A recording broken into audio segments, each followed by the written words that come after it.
I am here in Toronto at the eHealth 2023 conference and meeting some cool people. I got a new friend here, Deb. Hi, my name is Debangsha Sarkar. People call me Deb. And I'm an AI researcher based out of Vancouver. I studied in UBC, that is University of British Columbia in Okanagan region in Kelowna. And right now I'm doing my research in artificial intelligence, mostly in computer vision. Yeah, that's cool. And so when we got talking about AI, I thought, oh, this is amazing because I think the latest talk has been what's going on with AI. Yeah. What do you think some of the challenges are for AI? So right now, the biggest challenge is the regulation of AI, right? Because most of the AI that's happening right now is generative AI. For example, ChatGPT and Stability AI, which is generative art. And the problem is that how do we regulate that? Because sometimes it spits out garbage that we don't want to see. And people are misusing those technologies for their own malicious intent. So we need to find a way to regulate all that so that we all use AI for something good and betterment of humanity. A lot of the things I'm worried about with AI is around privacy. People inputting personal information into the AI models, but you're talking more about developing your own AI models, not the public ones like ChatGPT, right? Yeah, 100%. So that's why AI literacy is so important. There are two types of AI algorithms out there. One is open source and one is closed source. So in closed source, the custodian, the company owns your data and they will use your data to train their own model, which means they have the data for themselves. And if you have good literacy on AI, you can run a model on your own computer and you can achieve a similar amount of accuracy, or you can get the job done by yourself, but it requires a little bit of AI literacy. Okay. I mean, it depends how much data you're going through. It depends obviously. on how much data you are going through, yeah. Okay, so how did you become an AI researcher? I think a lot of my viewers are students and interns in cybersecurity. They want to know, how do I get started with AI? 100%. So right now we have a ton of resources on YouTube, on Coursera, where you can start learning about AI. Start with basic stuff. You don't have to jump into coding if you're not a coder already. Start learning how the AI systems work. What are you getting yourself into? If you haven't started programming yet, learn Python. It is the easiest programming language to learn. And once you know Python and you know the basics, you can really get into programming with artificial intelligence really quickly. And like I said, there is a ton of open resources out there, tons of GitHub repositories. You can use the code to run on your own computer. You can learn from YouTube channels. There is a bunch of them which are free resources. So even with free resources, you can be at least an intermediate in AI. Yeah, and I think even if you're not going to be an AI specialist, AI will help cybersecurity in the future. 100%. And you mentioned Python. I tell all my students they got to automate using Python. Absolutely. So I think that's a great language. Python is the language for the future, and you should definitely focus on that as soon as possible. All right. Well, if you guys haven't spun around and saw the nice view that we're looking at today, I mean, I love Toronto. You guys know I'm born and raised here, so I love to come back to Toronto and I get to meet cool friends like Deb. And today is a beautiful day, so definitely check out the surroundings. It's beautiful. All right, guys, let's head back inside the conference, see who else we can get a hold of. Bye-bye. Thanks, Deb. Thank you so much.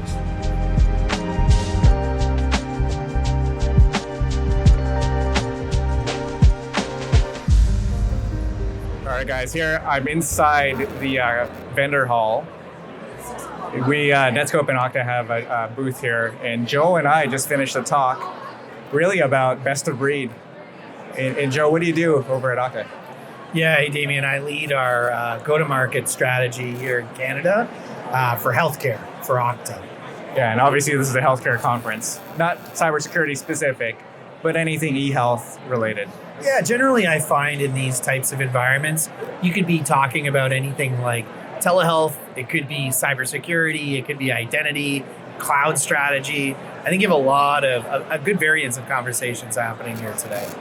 Yeah, so we were talking about how you got into your role earlier, and you talk a little bit about that. How did you get to where you're at, and that journey from really just starting your career up to where you're at today? Yeah, I think the most relevant experience for me, and I'm sure a lot of folks in the technology in any sector would agree that 2020 was transformational. And for me, I was working in video conferencing during the pandemic, and it just so happened that became a really important thing in healthcare because when hospitals are closed, there's no way for a doctor to see a patient unless it's done virtually. So when I was working in that environment, obviously we had massive scale up happening. And so it was super relevant to what I was doing here and what I'm doing here at Okta right now. But for me, that was transformational for my career. And, before that, I had done a bunch of different things. I started my career working at IBM, selling mainframes, not even really selling, supporting people that were selling mainframes. So that's funny. I actually used to work for IBM, and I did a lot of mainframe administration back in the day. Totally. But I don't think that, a lot of folks may think about starting my career. I don't have experience at IBM or Accenture or Microsoft or one of the big tech companies, and therefore I'm limited in what I can do. And I think that thinking is all wrong, right? A lot of friends of mine have come from industry practitioners in, say, education, in healthcare, finance, and now they've jumped ship to come work for a tech company, right? So I think technology is changing in such a way that it's pervasive, and that literally every company in some way is a technology company.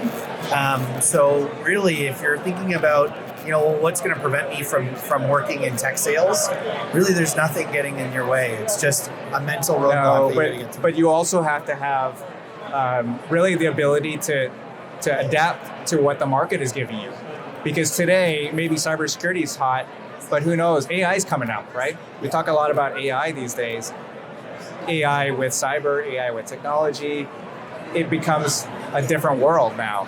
Yeah. And so you kind of just have to adapt, right?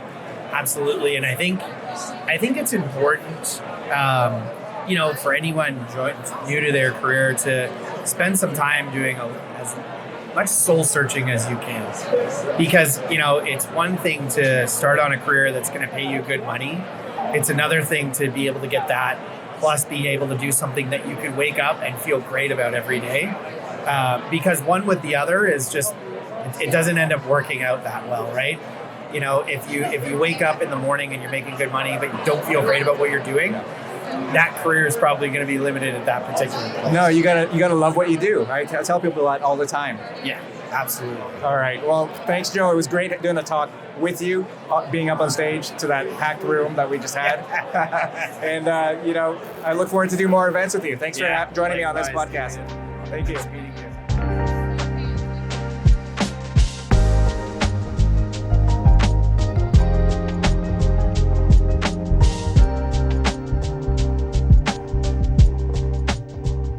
All right, guys, we're wrapping up here at the eHealth 2023 Toronto, and standing here with one of my friends, Kashif. Thanks for being on this last segment of this episode. Do you want to introduce yourself real quick? Sure. I'm Kashif Parvaiz. I'm the Chief Information Security Officer at the University Health Network, a large teaching hospital here in downtown Toronto.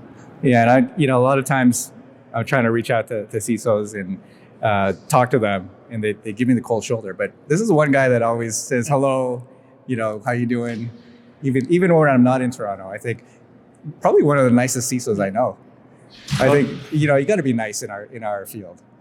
No, it's definitely a community, and the more people you know, actually, the better. It's like, especially in situations where you never know when you're going to need somebody.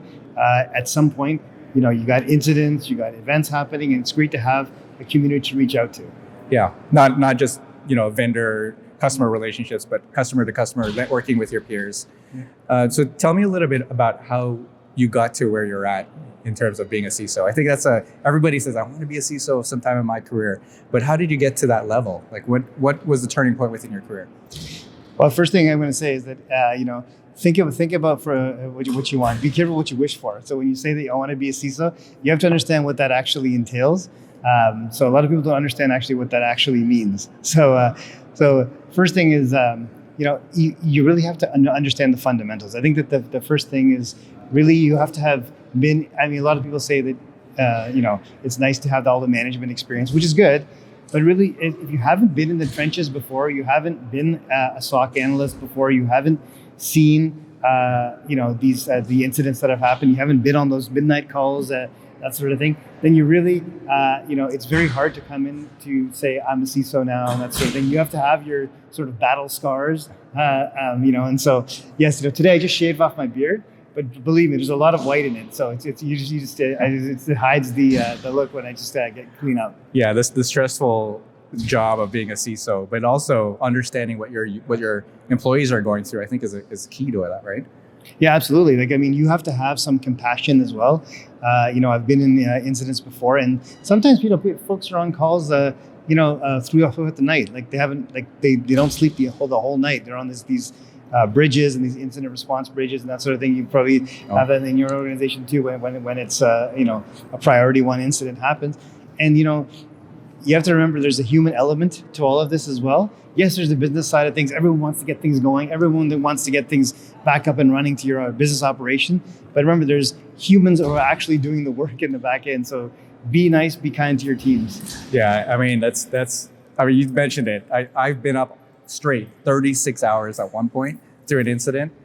Thankfully, not in the past few years, but that's one of the things that I always worried about with the teams that I manage, trying to make sure that the stress is managed and you still have a life outside the office, work-life balance. Absolutely. All right, Kash, thank you so much for joining me here on this last segment of eHealth 2023. Good to see you in person. Awesome. Thanks so much, Damian. It was a great event. Yeah. Thanks, guys. Bye now.